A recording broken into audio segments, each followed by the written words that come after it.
Hello everyone. I am taking a few moments to update you guys on a few things. I know many of you have seen our video that we posted yesterday of Boaz. There is no way that I could have actually recorded the entire thing. That's pretty much the best I could do because I was helping and learning a lot. And Reuben was here for 3 hours, so it was too much to record it all. So we asked lots and lots of questions, and I wanted to address some questions of some things that we're getting here, and also let you guys know that we received. I don't have the total calculation, but it was just about $700 in the last few days for Boaz and Serena. I'm assuming most people are saying they want it to go to Boaz, so it is going to Boaz and some to Serena too because she needs some care. I was looking at her today, and so we have plans this weekend to build a little catch pen in the quarantine pen area and start feeding the horse that we bring home, that we rescue into that catch pen every day, letting them get used to being in that space and just the 30-day process of giving them time to settle in. So anyway, back to Boaz. One of our subscribers made the feedback has just been wonderful, guys. Everyone's been so supportive and so kind, and I hope you liked the video yesterday of Boaz's feet. That was, I can't even get over how amazing that whole experience was. My husband is the same way. Todd's the same way. The kids played. They never stay entertained that long. They went to the pony pen and they played with their ponies all day or all afternoon, and just let us work with Reuben and Solomon and Boaz. So that was a blessing in itself.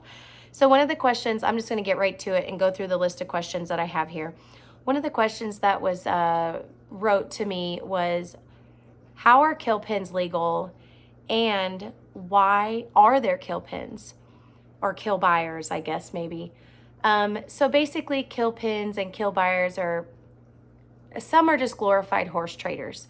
They go around all over the United States or within their local region, and they buy up horses at the auction.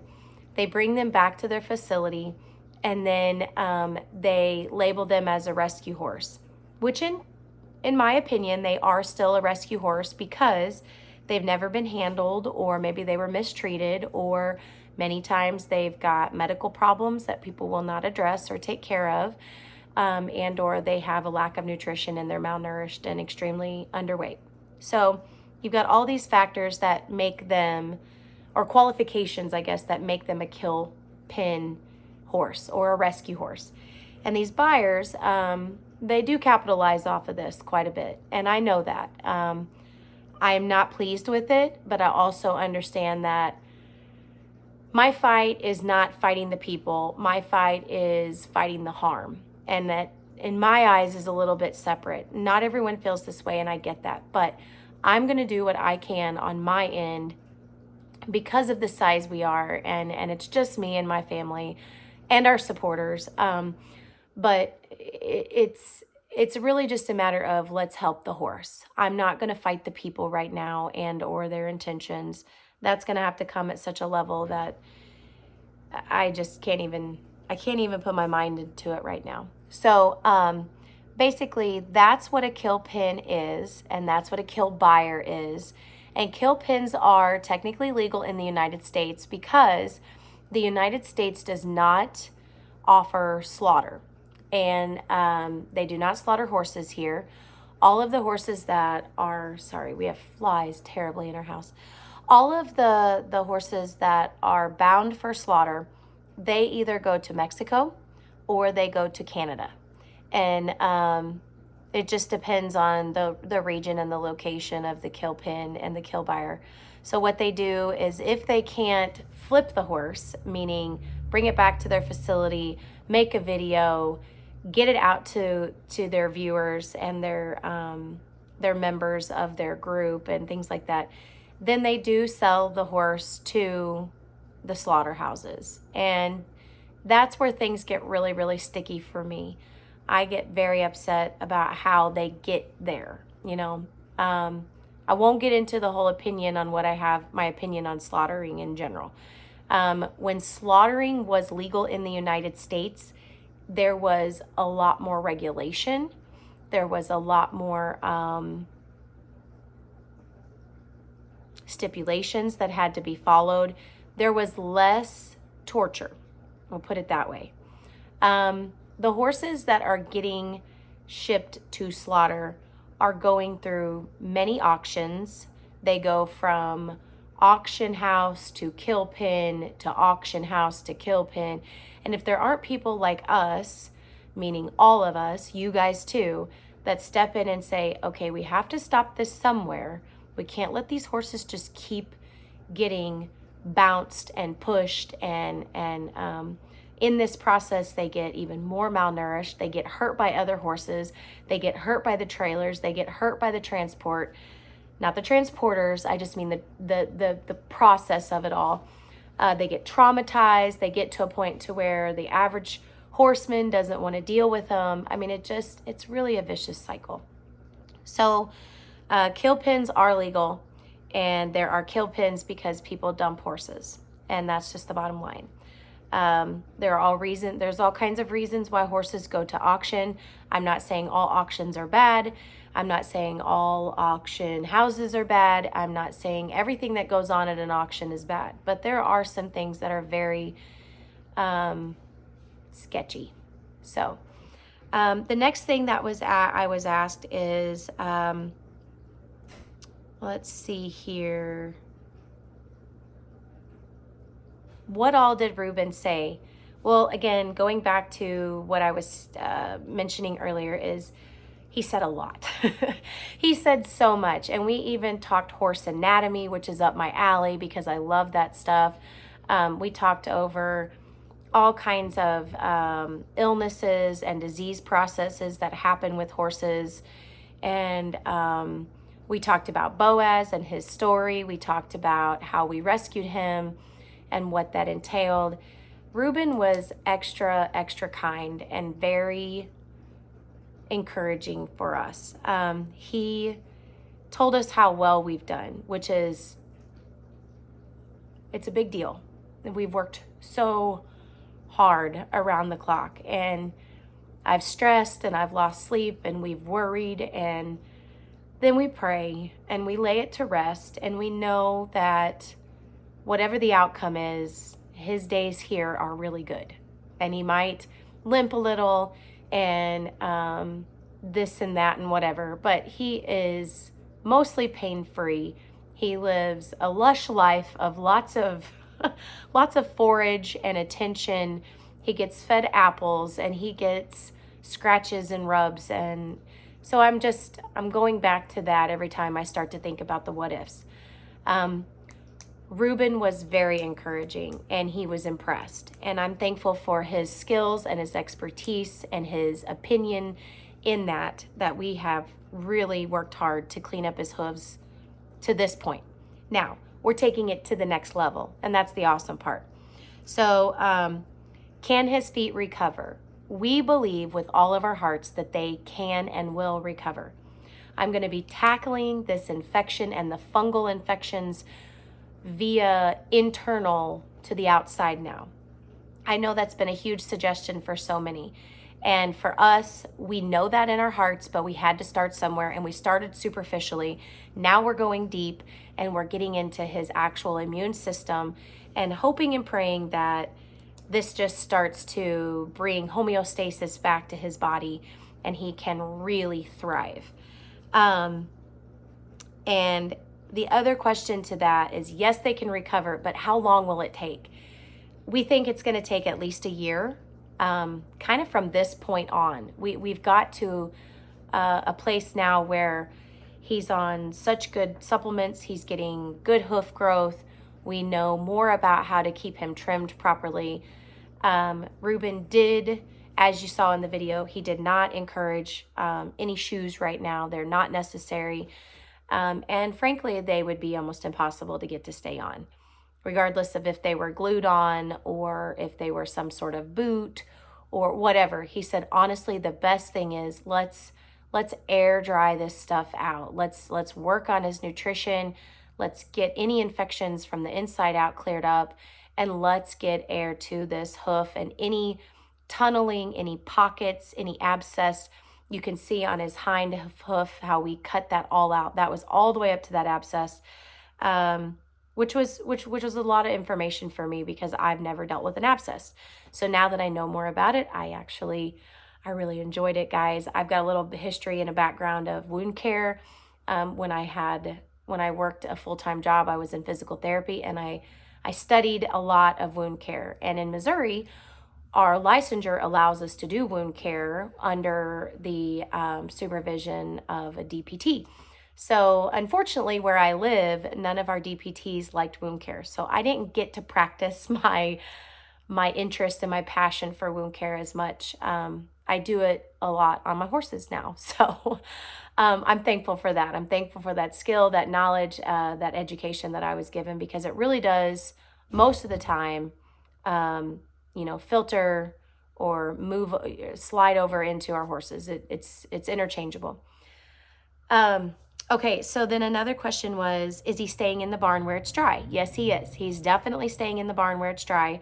This is going to be as long as we possibly can, but we start getting hay collected for our winter storage in 2 weeks. So that's another big thing. All of the money that hasn't went to his hoof care at this point, it is going to start going to buying some hay, not only for him, but all of the rescues. We buy a lot in hay. We have a lot of land, but we also have a lot of animals, and we have to keep a lot of them off of green grass sometimes for long extended periods of time. And then when you run into situations like we had with the rescue brood mares, they have to go off of the grass, and we've had to keep them off of spring grass this whole time. So we're still feeding out a lot of hay every day. So, and some of where Boaz's new stall is, which is big, is our hay storage space. So we're working out those details, and we'll get there. But anyway, he's staying in the barn for now, and his feet will stay dry. And then another question was, is Reuben coming back? So Reuben is coming back. We worked out a deal with them. Solomon is our regular farrier, and we love Solomon. He is a good person. He is young, and he is learning his trade more and more and gaining his skills. And that was the purpose of yesterday. I didn't know this. I thought that we were hiring Reuben to come work on Boaz. It ended up not necessarily turning out that way.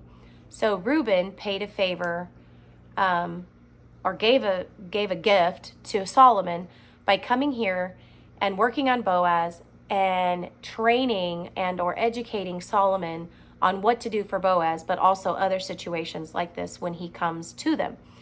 So not only was this a big surprise to us, not only did we have this 3-hour learning session, not only did we have great fellowship and time together, not only did Boaz have excellent care, Reuben did not charge us. So I've cried about 4 times over that. So we did pay Solomon for his time. He trimmed up the brood mares, all the mamas, the Bellita and Clover and Roxy. So we paid him his normal fees, and but we offered to pay Reuben. He just would not accept payment. He said, "No, I'm doing this for Solomon. I want to help him. I want to help him grow." So this just kind of brings the level of the Reuben to just a higher level, because he was very kind, and he took out a lot of his day to come and not only teach Solomon, but to teach us and to help Boaz. So there's that. What his normal fees are, that was another question. I don't really know. I do know that it's $250 to have a set of shoes put on a draft horse when you take the horse to him. And he's about an hour and a half away from us. So what his fees are coming to our place, I don't really know. He didn't say. But I will find out, and I will know, because the next time he comes, I will be paying him for his time. I'm already working a plan. And also, coming up with a good idea and a gift for him and his family. I want to respect all of their beliefs and things like that. So I'm just going to get some information and some more ideas from Solomon. Solomon was just as shocked as I was. He even offered to pay Reuben. I mean, we were just all shocked. And Solomon told him, he said, if there's anything I can do at your place anytime, you let me know. Or if you have a client that's horse throws a shoe and you need me to go put the shoe back on here, you know, because we're a ways from you, let me know. I'll go do it, like, for free. So they just worked collaboratively together, and it was such a blessing to us. So I wanted to let everybody know that really awesome information. And so I can't really think of anything else that I need to address during this video, but I don't want it to make it too long, but I see it's already 16 minutes. So one of the ladies or subscribers, I think it was a lady, if I remember correctly, asked me to do some information on each of the rescues. And I promise you guys that I am going to do that. I know it's been a little scattered, like we have Sombra and Belita. We have Juno, who we adopted through another rescue. They rescued her from Bastrop, Louisiana. We have Serena. We have James and John. We have Boaz. We have Misty. And now we have the two foals that were born, and Timbrook. So right now, I think I collectively have 11 rescues. And that's all been from different ways. One have been through private purchases that we've made. One was owner surrender. 2, 3, 4 were from kill pins. A couple are from auction. So we just try to do whatever we can. Hey, bud. As much as we can. So I'm going to end this video now. My kiddos are coming inside from riding their ponies, and I have a mountain of laundry to do, as you guys can see. Wait, see, it's everywhere. I have not been getting my housework done. So I'm going to stay inside a little bit more today and work on my housework. But thank you, thank you, thank you. Again, I sincerely appreciate everything you guys are doing, all of the positive comments, all of the prayers, all of the donations and ideas for moving forward so that we have a more steady revenue. And I think we're super, super close to getting monetized. When I checked earlier this morning, we were at 3,882 hours. We've got to get to 4,000. Okay. Say hi. Hi. Okay. Who was it? And we're almost there. We're almost there. So thank you guys. Thank you so, so much. Have an awesome day.